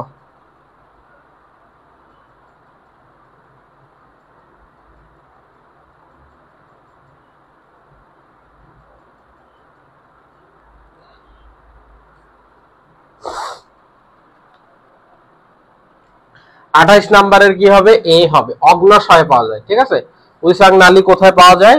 অগ্নাশয়ে পাওয়া যায়। ঠিক আছে, কোথায় পাওয়া যায়? অগ্নাশয়ে। তাহলে এটা অ্যান্সার হবে কত? ক, 1 নাম্বার এ অ্যান্সার। নেক্সট কত নাম্বার গেল? 28। 29, কোনটি নিষ্ক্রিয় এনজাইম? কোনটি? Pepsin, rennin, gelatinous, pepsin. এটার মধ্যে কোনটা নিষ্ক্রিয় এনজাইম? নিষ্ক্রিয় এনজাইম কোনটা একটু বলো দেখি, কমেন্ট করো দেখি, নিষ্ক্রিয় এনজাইম কোনটা?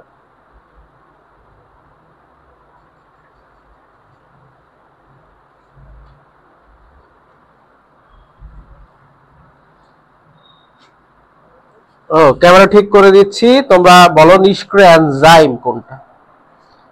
এখানে অপশনে কি কি আছে? পেপসিন, রেনিন, জিলাটিনেস আর হচ্ছে কি পেপসিনোজেন।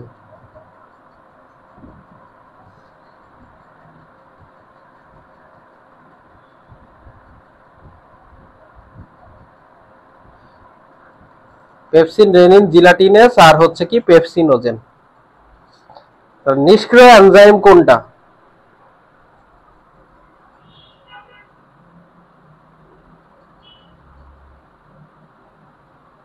নিষ্ক্রিয় এনজাইম কোনটা?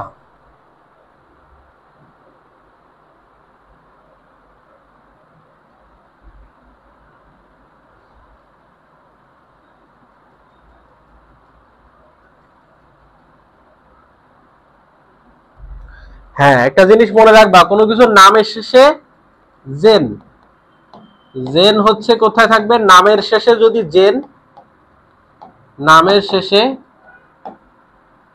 জেন আর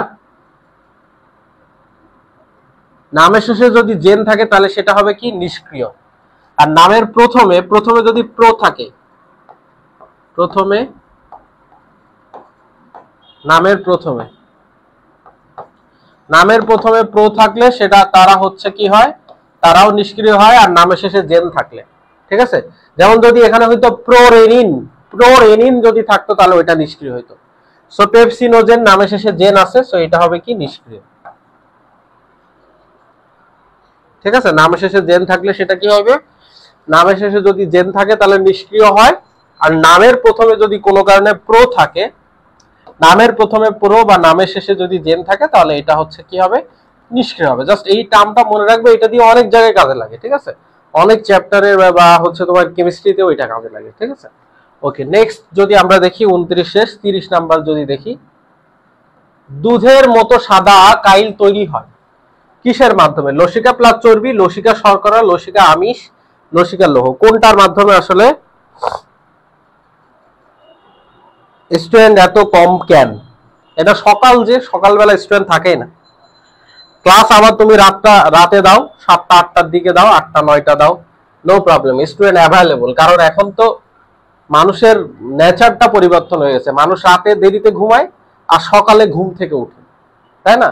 এখন মানুষের কাছে সকাল 8টা 9টা 10টা এটা সকালই না, এটা তাদের ঘুমের একটা উপযুক্ত সময় হয়ে গেছে, তাই না? সেই সময়টা তারা ঘুমাবে, মানে যে সময়টাকে আসলে ঘুমানো উচিত না সেই সময়টা আসলে মানুষ ঘুমাবে। যে সময়টা ঘুমাইলে আসলে বারাকা নষ্ট হয়ে যায়, জীবনের অর্থই নষ্ট হয়ে যায়, ঠিক সেই সময়টা হচ্ছে মানুষ ঘুমায়। এটা হচ্ছে আসলে এখনকার আমার মানে আমি যে চিন্তা ভাবনা করি বা যেইগুলো থেকে আসলে অ্যানালাইসিস করলে আসলে মানে পড়াশোনা করলে জিনিসটা দেখা যায় এটা, যে আসলে বর্তমান মানুষের এই যে মানুষের যে ডিপ্রেশন, মানুষের যে অ্যাংজাইটি, এই সব কিছুর আসলে মূলে একটা ব্যাপারটা হচ্ছে সেটা মানুষ আসলে সকাল এবং রাত এই জিনিসটাকে আসলে ডিফাইন করতে পারতেছে না, এই জিনিসের পার্থক্যটা করতে পারতেছে না। সে রাতটাকে আসলে পড়াশুনো বা অন্যান্য বিভিন্ন কাজে সময় নষ্ট করতেছে আর সকালে সে ঘুমাচ্ছে। বাট হওয়া উচিত হচ্ছে রাতে ঘুমানো আর সকাল সকাল ঘুম থেকে উঠে কাজগুলো করা। বাট এই যে ব্যালেন্সটা আসলে মানুষের মধ্যে নাই, যার কারণে আসলে সবাই আসলে বর্তমানে হচ্ছে পিছাই আছে এবং সব দিক থেকে ঝামেলা আছে। হ্যাঁ, বায়োলজি পিডিএফ দেওয়া আছে, গ্রুপে দেওয়া আছে। আচ্ছা, বাকি আগের দিনেরটা দেওয়া নেই, ওটা আজকে দিয়ে দিব। হ্যাঁ, আজকে এই দুইটা একসাথে দিয়ে দিব।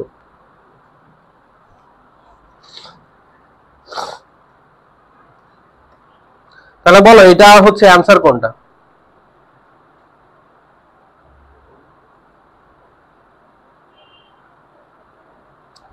তাহলে কোনটা থেকে দুধের মতো সাদা হচ্ছে কোনটা হবে? লসিকা প্লাস চর্বিতে, লসিকা প্লাস চর্বিতে। তারপরে আমরা দেখি 31 নাম্বার, চর্বি পরিপাককারী এনজাইম হলো। চর্বি পরিপাক করে কারা? চর্বি পরিপাককারী লিপিড বা চর্বি পরিপাককারী এনজাইম কারা? চর্বি পরিপাককারী এনজাইম বলো, চর্বি পরিপাককারী এনজাইম কোনটা?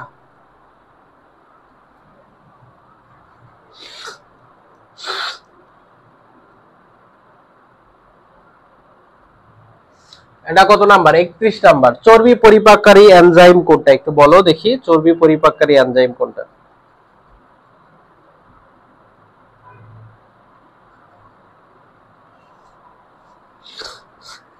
31 সি, ইয়েস, চর্বি পরিপাককারী এনজাইম হচ্ছে লাইপেজ আর ফসফোলাইপেজ। ওকে, নেক্সট 32, কোনটি শর্করা পরিপাককারী এনজাইম?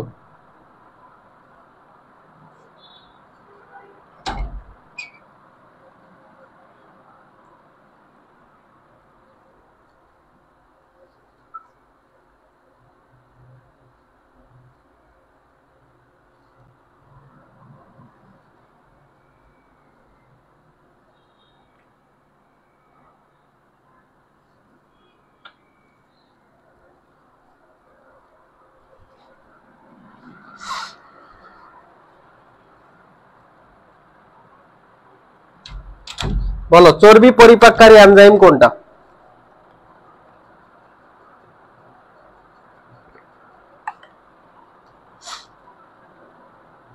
সকলের সব থেকে বেস্ট খাবার কি জানো? এটা এটা হচ্ছে এবিসি জুস। কি জানো? ABC juice. তোমরা চেষ্টা করবা এই ধরনের ড্রিঙ্কস খাওয়ার, ওই বাইরের অন্যান্য ড্রিঙ্কস খাওয়ার থেকে। এটা হচ্ছে এবিসি জুস। মানে কি কি আছে এতে? এটাতে হচ্ছে গ্রিন অ্যাপেল, ঠিক আছে, আর বিতে হচ্ছে কি জানো? বিটরুট, বিটরুট পাউডারটা করা, ঠিক আছে, বা বিটরুট তুমি ব্লেন্ড করে নিতে পারো। আর হচ্ছে সাথে আছে কি ক্যারট, গাজর। এটা হচ্ছে এবিসি জুস, বেস্ট জুস, ঠিক আছে, যেটা শরীরের জন্য অনেক উপকারী।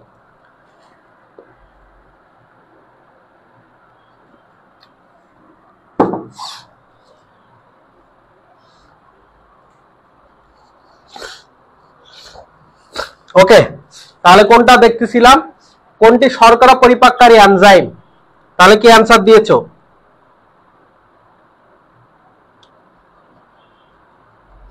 শর্করা পরিপাককারী এনজাইম কোনটা?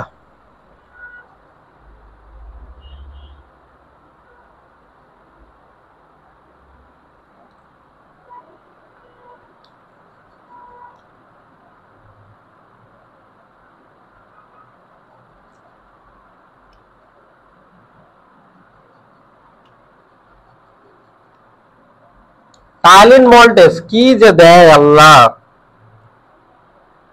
তোমরা পড়াশোনার টাচেই নাই। কি হবে বলো?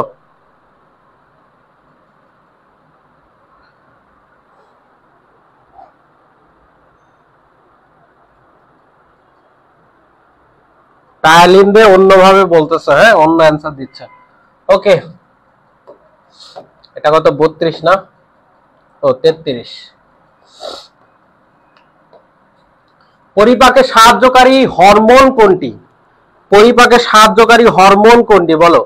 পরিপাকে সাহায্যকারী হরমোন কোনটি?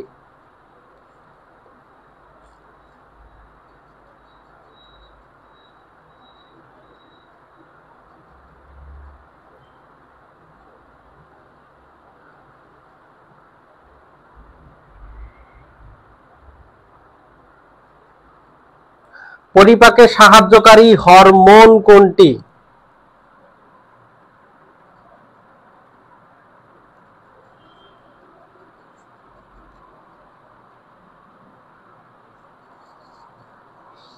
টাইলিন বলছো, হ্যাঁ ঠিক আছে তাহলে ভালো। পরিপাকে সাহায্যকারী হরমোন কোনটি? এটা দন্তস্ব। ইনসুলিন না রে বাবা, সিক্রেটিন।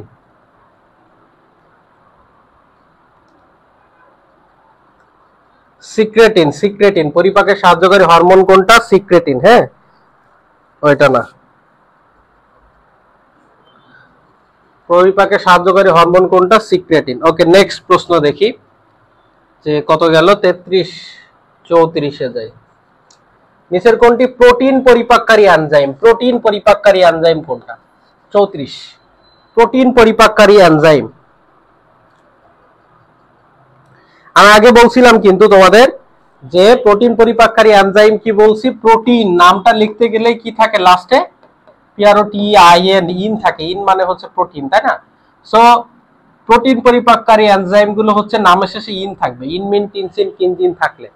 সো দেখো, ট্রিপসিন কোলাজিনেস, এটা হবে না।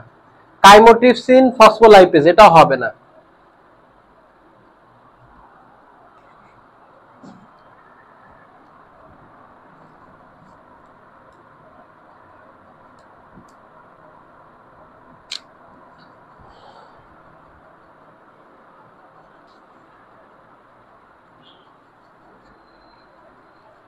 তাহলে দেখো, নামের শেষে ইন থাকলে সেটা হচ্ছে প্রোটিন হয়। তাহলে এখন দেখো এখানে কোলাজিনেস লাইপেজ, তার মানে এটা কোনোভাবে হবে না।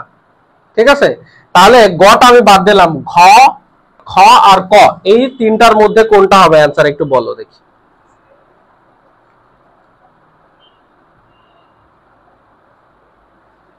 34-এর হচ্ছে ইয়েস। ওকে, নেক্সট প্রশ্নে আমরা চলে যাই। 35। এনজাইম বিহীন কোনটি? এনজাইম বিহীন কোনটি? পিত্তরস, গ্যাস্ট্রিক রস, লালারস, আন্তরিক রস। এনজাইম বিহীন কোনটি? এনজাইম বিহীন কোনটি? আমরা একটু আগে লিখছিলাম যে একটা অংশ আছে বা একটা উপাদান আছে যেটাতে আসলে এনজাইমও থাকে না, হরমোনও থাকে না। এনজাইমও থাকে না, হরমোনও থাকে না, এমন একটা অংশের নাম আমরা কিন্তু বলছিলাম তোমাদেরকে, যেখানে এনজাইমও থাকে না, হরমোনও থাকে না, শুধুমাত্র হচ্ছে লবণ থাকে। আর একটা হিন্ট দিলাম, শুধুমাত্র লবণ থাকে, এনজাইমও থাকে না, আবার হচ্ছে তোমার কি বলে হরমোনও থাকে না, শুধুমাত্র লবণ থাকে। এমন অংশটা কি তাহলে? আরে পিত্তরস। পিত্তরসে কোনো এনজাইম বা হরমোন থাকে না, শুধুমাত্র পিত্ত লবণ থাকে। তাহলে এনজাইম বিহীন। 36। কোনটি আমিষ পরিপাককারী এনজাইম?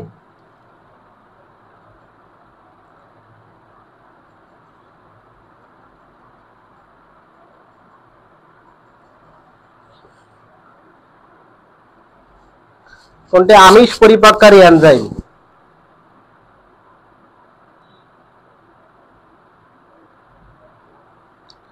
আমিষ পরিপাককারী এনজাইম, আমিষ মানে হচ্ছে কি প্রোটিন।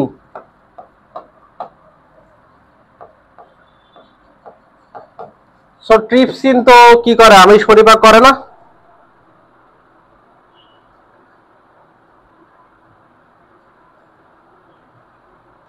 ট্রিপসিন।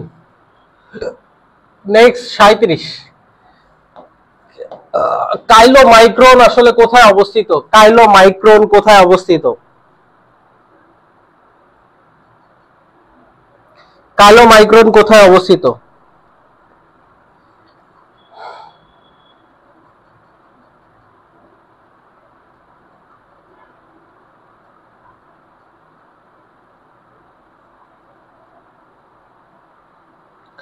কাইলোমাইক্রন কোথায় অবস্থিত? আসলে ভিলাইয়ে। কোথায়? ভিলাইয়ে। তাহলে এটা হবে অ্যান্সার, ভিলাইয়ে হচ্ছে কাইলোমাইক্রন অবস্থিত।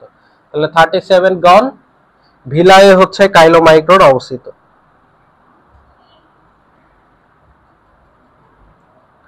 37 হচ্ছে খ, ঠিক আছে, রোগী তো ইসে থাকে। 38, ক্ষুদ্রান্ত্রের অংশ নয় কোনটি? দেখো ক্ষুদ্রান্ত্রের অংশ আমরা এইভাবে মনে রাখি, ডিজে আলি, ডিজে আলি। তার মানে হচ্ছে ডিতে হচ্ছে ডিওডেনাম, জেতে হচ্ছে জেজুনাম, আর আলিতে হচ্ছে ইলিয়াম। তাহলে এখন খুঁজো এখানে জেজুনাম, ইলিয়াম, ডিওডেনাম, তাহলে খুঁজো এখন, খুঁজে দেখো যে কোনটা নয়।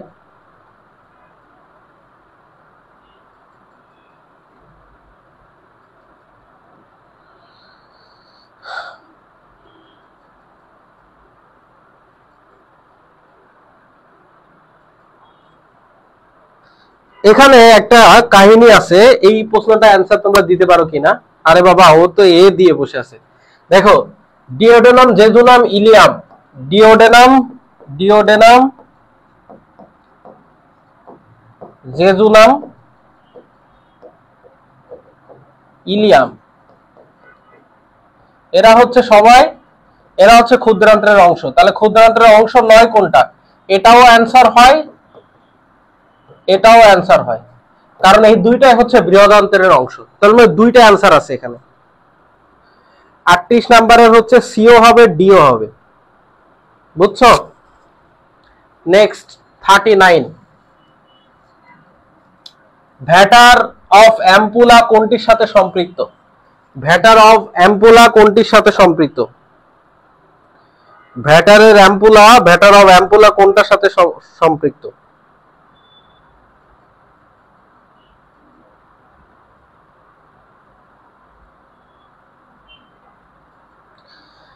ভ্যাটার অফ অ্যাম্পুলা কোনটার সাথে সম্পৃক্ত?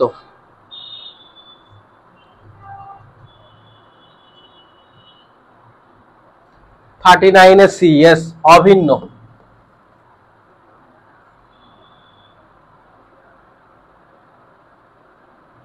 ওকে নেক্সট, তাহলে ভ্যাটার অফ অ্যাম্পুলা কোথায়? সি নাম্বার, অভিন্ন পিত্তনালী। নেক্সট হচ্ছে 40 নাম্বার, ক্ষুদ্রান্তরের সবচেয়ে পেঁচানো অংশের নাম কি? ক্ষুদ্রান্তরের সবচেয়ে পেঁচানো অংশের নাম কি?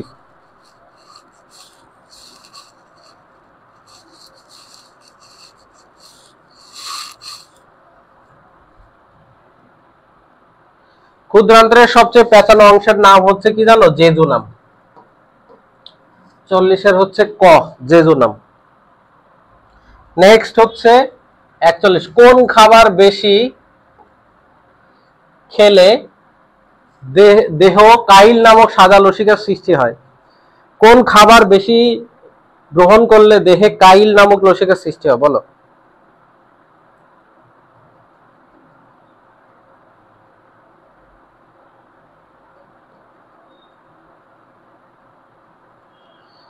কোনটা হবে বলো তো? কত নাম্বার? 41 নাম্বারে হচ্ছে কি চর্বিযুক্ত খাবার হবে। কি হবে? চর্বিযুক্ত খাবার।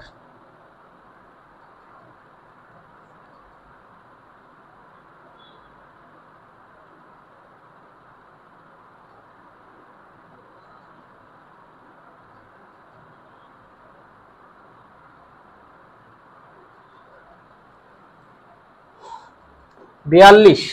শতকরা কত ভাগ খাদ্যসার ক্ষুদ্রান্ত্রে শোষিত হয়? শতকরা কত ভাগ খাদ্যসার ক্ষুদ্রান্ত্রে শোষিত হয়?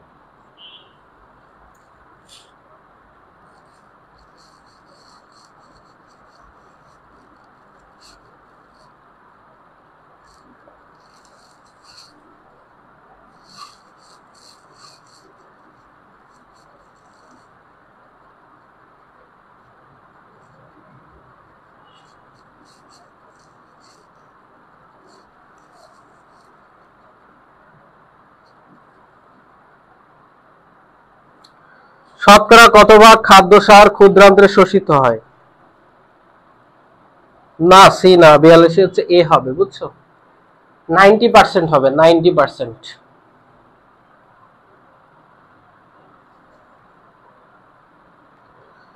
ওকে, নেক্সট প্রশ্ন দেখি আমরা। 43 নাম্বার প্রশ্ন। বিএমআই 30 থেকে 34.98 কেজি পার মিটার স্কয়ার হলে মানুষটি কোন শ্রেণীর? অতিরিক্ত ওজন, স্থূলতার প্রথম স্তর, দ্বিতীয় স্তর, তৃতীয় স্তর, কোনটা হবে? 90%, হ্যাঁ।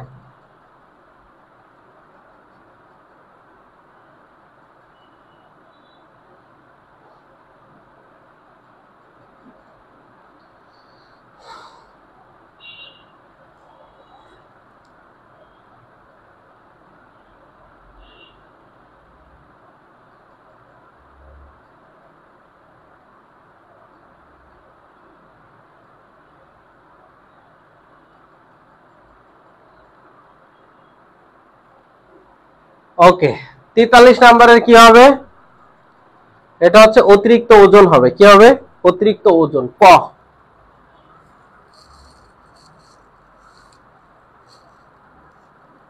সরি, এটা তো 30 থেকে 34, এটা এটা হবে না অ্যান্সার, এটা হচ্ছে ক্ষয় হবে অ্যান্সার। হ্যাঁ, স্থূলতার প্রথম স্তর হবে।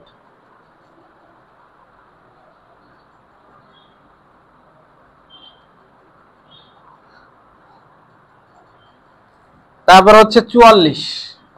ইউরিয়া প্রধানত তৈরি হয় কোথায়? ইউরিয়া প্রধানত তৈরি হয় কোথায়? এটা সবাই পারো।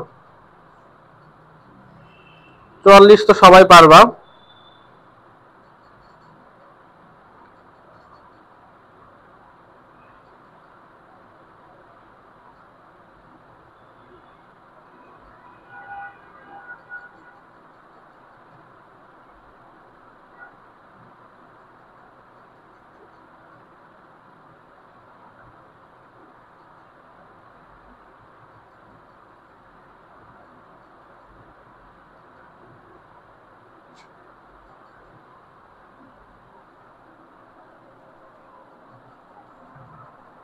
এবারে ঠিক করে দিচ্ছি।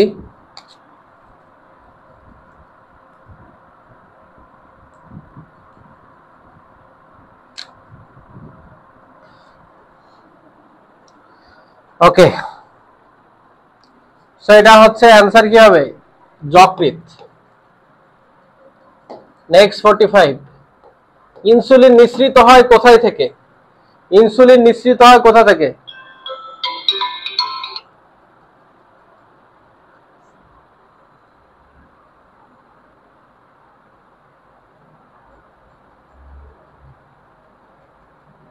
হ্যালো, আসসালামু আলাইকুম।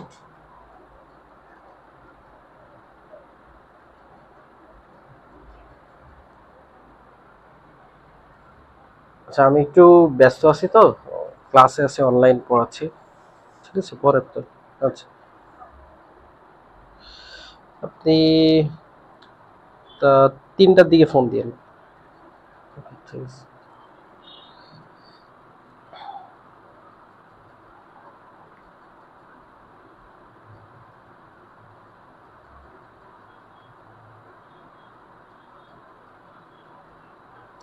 ওকে, 45। এটা হচ্ছে কি হবে? অগ্ন্যাশয়। অগ্ন্যাশয়ের আইলেটস অফ ল্যাঙ্গারহ্যান্স কোষ থেকে, তোমরা জানো। তারপর 46। যকৃতে গ্লুকোনিওজেনেসিস প্রক্রিয়ায় কোন উৎস থেকে গ্লুকোজ সংশ্লেষিত হয়? যকৃতে গ্লুকোনিওজেনেসিস প্রক্রিয়া কোন উৎস থেকে?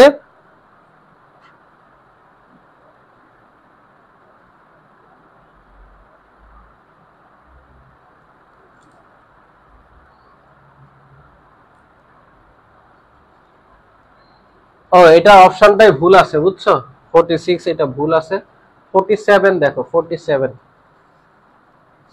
47 নাম্বার দেখো, কোনটি মিশ্র গ্রন্থি?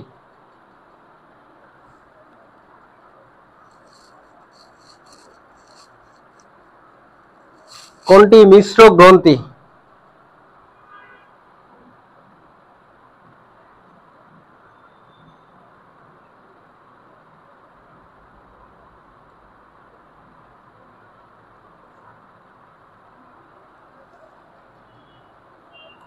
ইয়েস, 47 হচ্ছে ডি।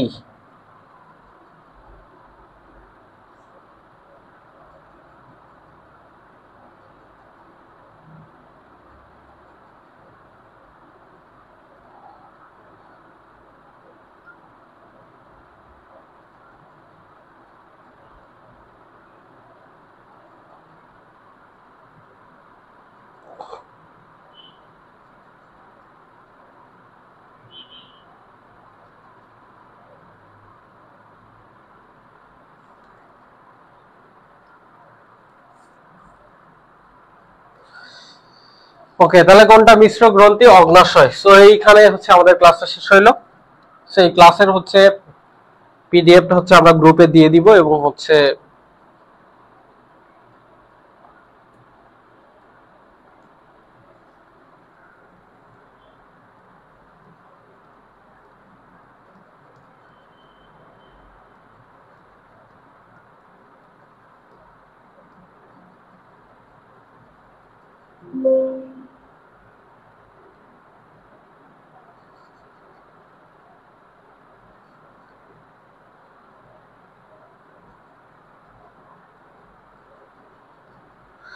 ঠিক আছে, আল্লাহ হাফেজ।